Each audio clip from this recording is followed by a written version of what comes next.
नमस्कार दोस्तों, share market class in Hindi इस चैनल पर आप सभी का स्वागत है। हम शेयर मार्केट को पूरा जीरो से सीख रहे हैं। अगर आप चैनल पे नए हो तो प्लीज़ मेरे चैनल को सब्सक्राइब कीजिए। ऑलरेडी इस पर 15 वीडियोस आए हैं, उन्हें देख लीजिए। शेयर मार्केट आपको इस चैनल पर हिंदी में सीखने को मिलेगा, आसान भाषा में। तो चलिए आज के टॉपिक को शुरू करते हैं। आज का टॉपिक है बजट। शेयर मार्केट जब हम सीख रहे हैं तो साथ में बजट के बारे में मालूम होना हमारे लिए ज़रूरी है, क्योंकि बजट का और शेयर मार्केट का नज़दीक का रिश्ता है। ठीक है, तो हम यही जानेंगे कि बजट होता क्या है, बजट क्या है मतलब। ठीक है, तो दोस्तों कभी आपने ये सोचा है कि आपका घर का जो खर्चा है वो कैसे पूरा होता है। मतलब आपको मान लो आपके घर में कोई कमाता है या आप खुद भी कमाते हो, तो आपको अगर सैलरी मिलती है या कोई भी मतलब इनकम आती है आपके घर में, तो उसके द्वारा जो है आपका घर का बजट जो है, वो घर का जो खर्चा है मंथली, वो कैसे निकलता है। मतलब जैसे आपकी सैलरी आ गई तो मान लो किसी के किराए का मकान है तो रेंट देना पड़ेगा, इलेक्ट्रिसिटी का बिल भरना ही पड़ेगा, पानी का बिल भरना ही पड़ेगा। मान लो आपके पास कोई गाड़ी है तो बिना पेट्रोल डीजल की चलेगी नहीं। ठीक है, फिर आपके घर में जो राशन आता है, जो मोबाइल में आप रिचार्ज करते हो, या टीवी का कोई इंटरनेट है, या कुछ मतलब कंप्यूटर का खर्चा है। इसके इसके साथ ही दवाई का खर्चा है, टेलीफोन का बिल है अगर लैंडलाइन है तो, कुछ आपने परचेज़ कर लिया है, गाड़ी ले लिया मान लो, या फिर कहीं और ज़्यादा कोई इंटरेस्टेड है गेम में वगैरह, तो वहाँ खर्चा कर लिया, कुछ कपड़े खरीद लिए, और कुछ जैसे कि मूवी देखने चले गए मान लो, या कहीं घूमने चले गए। और साथ ही इसके साथ क्या है, एक्स्ट्रा खर्चा मान लो कोई ऐसा, मतलब फिजूल के खर्चे जो बोलते हैं वो है। ये हमारा क्या है, मंथली इनकम में से हम घर चलाने के लिए यूज़ करते हैं। और उसके बाद क्या करते हैं, थोड़ा बहुत सेविंग कर लिया मान लो।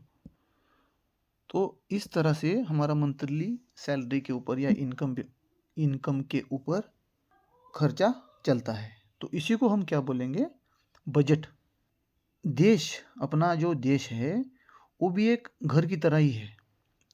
तो अपना देश भी ऐसे ही चलता है, मतलब इनकम आती है और खर्च हो जाती है। ठीक है, तो बजट का असली मतलब क्या है, इसका पहले हम डेफिनेशन समझ लेते हैं।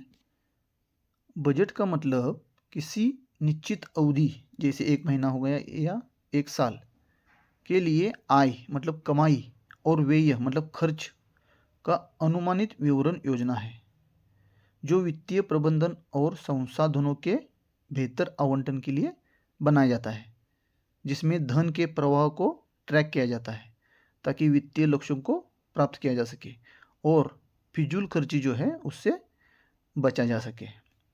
कहने का मतलब यह है कि बजट जो हम महीने का कमाते हैं और खर्च करते हैं, इसी को बजट कहते हैं। तो असल में क्या है, अपना जो बजट का जो जिक्र है वो अपने संविधान में आर्टिकल 112 पे किया गया है, एनुअल फाइनेंशियल स्टेटमेंट में। ठीक है, तो अगले एक साल के लिए हमारा इनकम का स्रोत क्या है देश का, और किया जाने वाला खर्चा किसका, गवर्नमेंट ऑफ इंडिया का। इनकम और एक्सपेंडिचर मतलब कमाई और किया जाने वाला खर्चा, इनका जो हिसाब किताब है वही बजट कहलाएगा।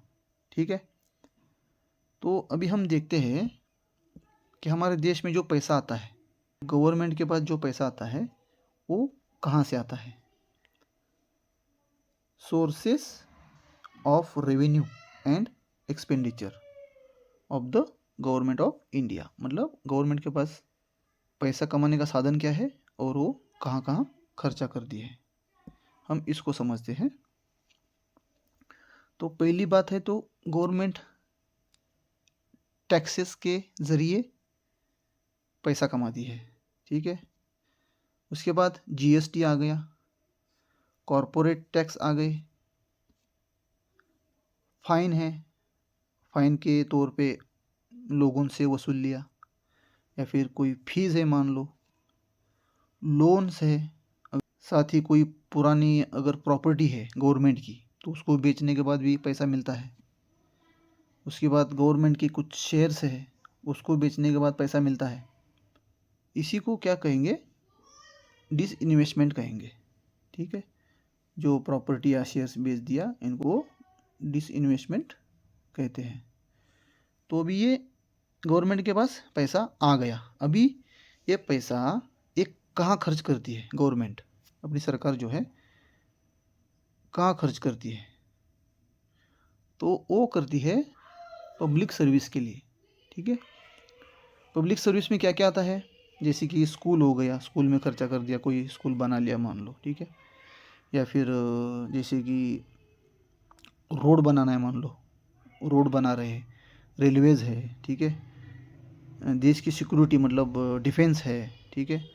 उसके साथ ही हॉस्पिटल्स है, बिजली का खर्चा है देश का, पानी है, साथ ही कोई गरीब कल्याण योजना है, कोई सब्सिडीज़ है मान लो, जैसे कि गैस में सब्सिडी है, या फिर खाद में सब्सिडी मिलती है किसानों को, यहाँ पे खर्चा करती है। इसके साथ ही अगर गवर्नमेंट का मान लो कोई पुराना कर्जा है तो उसका ईएमआई देती है।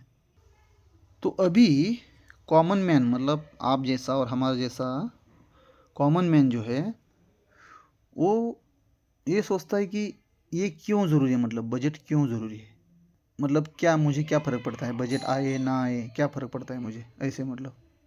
तो फ़र्क तो पड़ता है दोस्तों, जो कॉमन मैन है तो उसके ऊपर तो फ़र्क तो ऐसे पड़ेगा, कैसे, टैक्सेस, कॉमन मैन को टैक्स देना पड़ेगा, किसको, गवर्नमेंट को।